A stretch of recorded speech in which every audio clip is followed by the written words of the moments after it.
ପାଟଣା ଡୁମୁରିଆରେ ହାତୀ ଆକ୍ରମଣରେ ଜଣେ ମୃତ।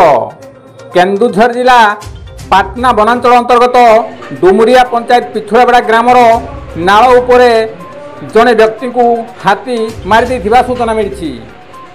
ଏହି ବ୍ୟକ୍ତି ଜଣକ ଯାଜପୁର ଅଞ୍ଚଳ ବୋଲି ଜଣାପଡ଼ିଥିଲା ବେଳେ ପରିଚୟ ମିଳିପାରି ନାହିଁ। ପିଛୁଳାବେଡ଼ା ଗ୍ରାମରେ ଏକ ନାଳ ଉପରେ ନୂତନ ପୋଲ ପାଇଁ ପରୀକ୍ଷା କରିବାକୁ ଆସିଥିବା 4 ଜଣ ବ୍ୟକ୍ତିଙ୍କ ମଧ୍ୟରୁ ଜଣକୁ ହାତୀ ମାରିଦେଇଥିବା ବେଳେ ଅନ୍ୟ ଜଣେ ଗୁରୁତର ହୋଇଛନ୍ତି। ଜଙ୍ଗଲ ନିକଟରେ ଜଇପାଲ ମାରି ଟାଙ୍ଗି ରହିଥିଲେ ଏହି ଲୋକମାନେ। ଏକ ମୁଠ ଛଡ଼ା ଦନ୍ତା ହାତୀ ଆସି 4 ଜଣଙ୍କୁ ଆକ୍ରମଣ କରିଥିଲା, ଯାହା ଫଳରେ ସେଠାରେ ଜଣଙ୍କର ମୃତ୍ୟୁ ହୋଇଥିବା ବେଳେ ଅନ୍ୟ ଜଣେ ଗୁରୁତର ଆହତ ହୋଇଛନ୍ତି।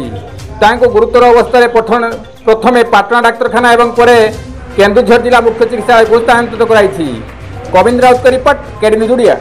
ପରିଚୟ कैलाश मल्लिक आम घर कंपनी मगराजपुर, पोस्ट सिया, थाना बर्चना, जिला जाजपुर।